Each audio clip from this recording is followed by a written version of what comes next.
Kita na yung dede ko, ah.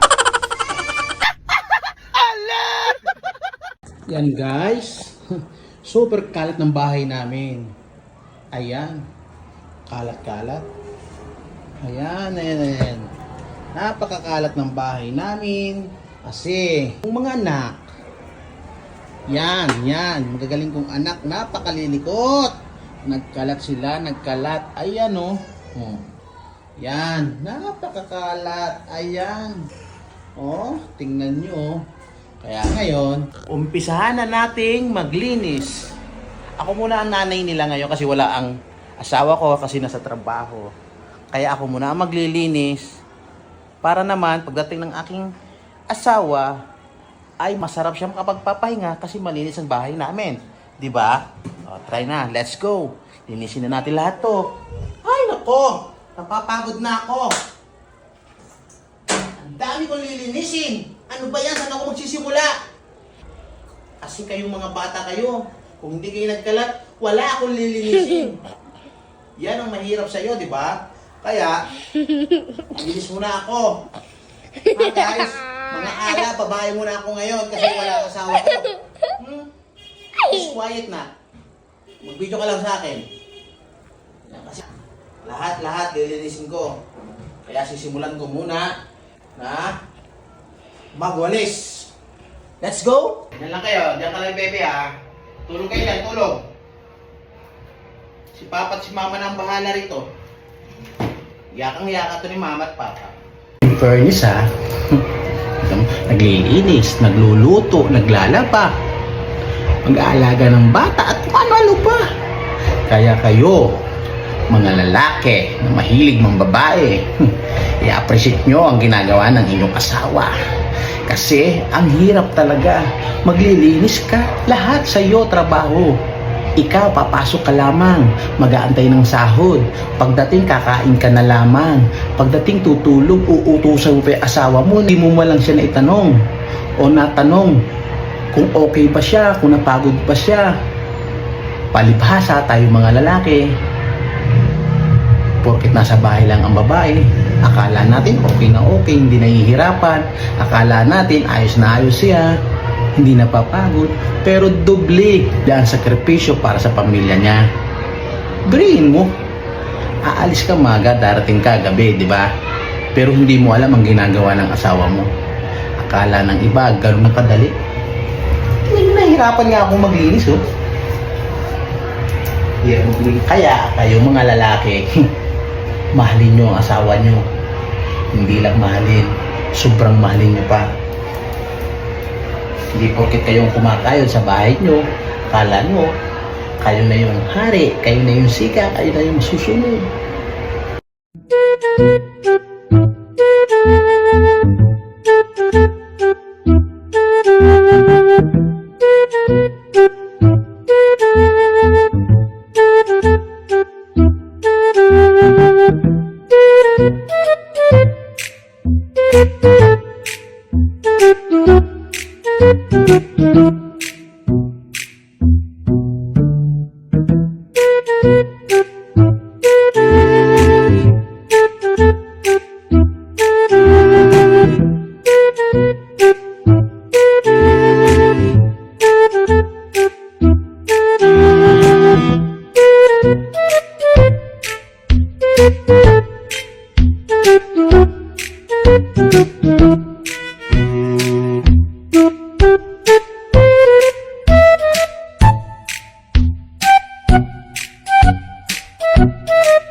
Nakakapagod. Hindi ko palilinis, nakakapagod maglinis. Yung molay ko lumalabas. Lalabas yung molay ko. Oh, ito trivia lang. Ito paalala ko sa mga lalaki na katulad ko, na akala nila masarap ang buhay ng kanilang asawa porket nasa bahay. Hindi nila alam mas marami pa palang trabaho ang ginagampanan nila kaysa sa ating mga lalaki. Alam niyo ba kung bakit? Naranasan ko ngayon. Tingnan naman ninyo, maglinis pa lamang, pawisan na ako. Paano pa kaya kung maglalaba ka pa, magluluto ka pa, mag-aalaga ka pa ng bata, at kung ano-ano pa ang gagawin mo. Di ba? Super nakakapagod yun. Tapos tayong mga lalaki, bigyan lang natin sila ng panggastos, okay na. Na hindi man lang natin sila maisipang bigyan ng pampaganda para sa kanilang gantimpala dahil ginagampanan naman nila ang kanilang pagiging ina sa ating mga anak. Di ba? Kaya kayong mga lalaki, wag yung lulukoy ng inyong asawa.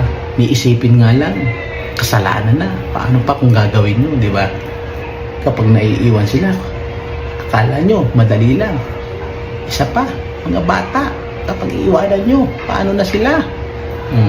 Di ba? Kaya tayo mga lalaki, i-appreciate natin yung mga ginagawa ng ating mga asawa.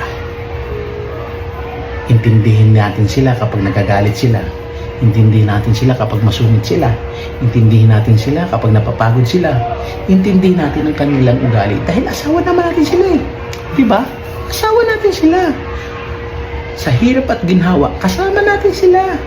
Kaya, saludo po ako sa mga nanay na katulad ng asawa ko, katulad ng ina ko. Saludo po ako sa inyo. Kaya tuloy na natin ang ating paglilinis para matapos na tayo.